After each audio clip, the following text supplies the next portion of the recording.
ladies and gentlemen, and welcome to the post-show wrap-up for the 2015 New Horizons. It's the beginning of a new competitive year, and what a beginning it was. Well, let's be honest, Andy. Ballroom Brawl changed everything. We had a new champion, a new #1 contender, and of course the announcement of a new title here at Melbourne City Wrestling. And tonight, we've seen some of the best talent from all over this country. So we had 4 qualifying matches for the Inter-Commonwealth Championship. First up, Marcus Pitt, a member of the TMDK Brotherhood, taking on one of our own favourites, JXT. Well, this match was fast, it was hard-hitting, and just when Marcus Pitt thought things weren't going in his favour, he decided to take a cowardly tactic and fake a leg injury, and we all thought that this match was going to be over. But then it turned out it was a game plan all along. Getting JXT, hitting that tornado slam and advancing in the tournament. And it just seems like JXT, when the matches matter, he just seems to get screwed over and over again. Well, absolutely. I mean, last year he was screwed out of the #1 contendership by Crackerjack. He was screwed in his war against Tommy Hellfire. The man unfortunately didn't make the cut at WWE Tough Enough recently. It's been a pretty bad year. And of course he was screwed at the Ballroom Brawl as well. And tonight, arguably, he was screwed out of the Inter-Commonwealth Championship. The next match would see the wildcard entry of this tournament when Fox Grinder entered to take on the ever-lovable Mr. Juicy. Fox Grinder was like a beast in there, like an animal just trying to destroy Mr. Juicy. And Mr. Juicy here tonight was able to slay that beast and advance in the tournament. Well, absolutely. Mr. Juicy overcame any odds and is now into the Final Four for the Inter-Commonwealth Championship. In another qualifying match, we saw the returning Damien Slater, who is back after a 2-year hiatus, to take on TK Cooper in the first round for the Inter-Commonwealth Championship. Now, I'll tell you one thing, this was a fabulous contest. We saw TK Cooper bring the speed, bring the educated kicks, but at the same time, we saw Damien Slater bringing that technical game that he's so renowned for. Then we move on to the match that I thought was match of the night. Dowie James, fresh off beating Chavo Guerrero at Ballroom Brawl, he was up against Josh the Axe Shooter, and this match was insane. Well, absolutely, and ultimately it came down to which man wanted it more. I mean, I've never seen a competitive match quite like this. It went one way, then it went the other. It got a little fierce in the middle, and it also got a little bit bloody. But after his 3rd or 4th attempt, Dowie James was able to lock in the rings of Dowie and claim the submission victory right in the middle of the ring. But let's give credit where it's due. Josh the Axe Shooter probably had his best outing in an MCW ring.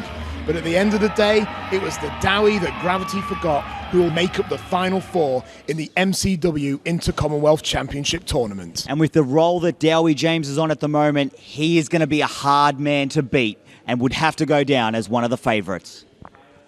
Now, moving away from tournament action, there was a lot of other things that happened at New Horizons here today. And one of those things was Emanuel from the Estates seemingly taking that one big, bold step towards the biggest challenge of his career. He wanted to beat someone where it really meant something to beat them. And he called out not just someone, but his coach, his mentor, Carlo Cash Money Cannon.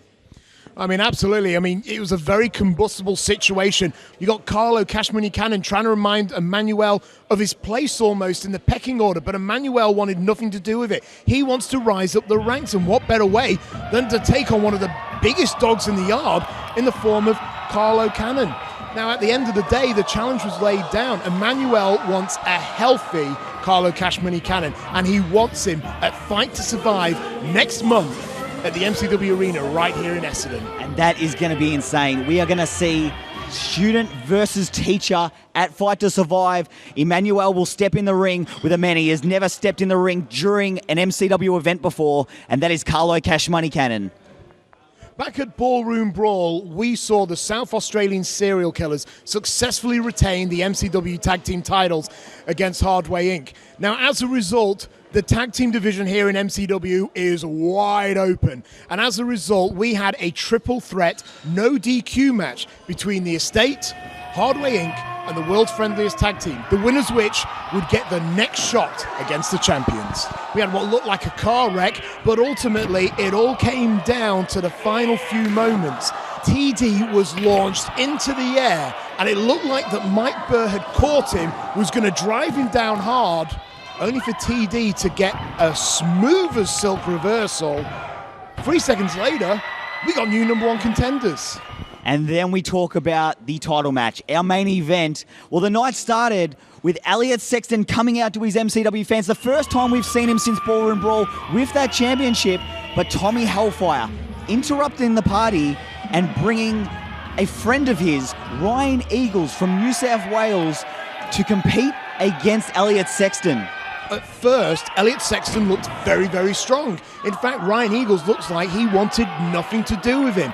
But ultimately, he was able to turn the tables. And it wasn't so much a wrestling match. It was, I wouldn't even call it a fight. It was just Ryan Eagles biting and clawing. But ultimately, it was the one move that scored Elliot Sexton the championship, and that was the jackhammer. And Ryan Eagles, 1, 2, 3, he's out of here. And also at the end of the event, Tommy Hellfire actually got into the ring with the champion after his successful defense. It was looking a little hairy there for a minute, but at the end of the day, cooler heads prevailed for Camp Hellfire as they retreated up the rampway. But let's not forget, Tommy Hellfire can cash in that title shot at any time at any Melbourne City wrestling event. Tommy Hellfire stating that he will cash in on his terms, and he said it's all part of his plan. So we just don't know when Tommy Hellfire is going to find that moment. Well, ladies and gentlemen, thank you very much for joining us for the post-show wrap-up. Our next event will be at July 11th at the MCW Arena here in Essendon. Now, for the time being, I'm Lord Andy Coyne. And I'm Travis Houston. And we'll see you next time.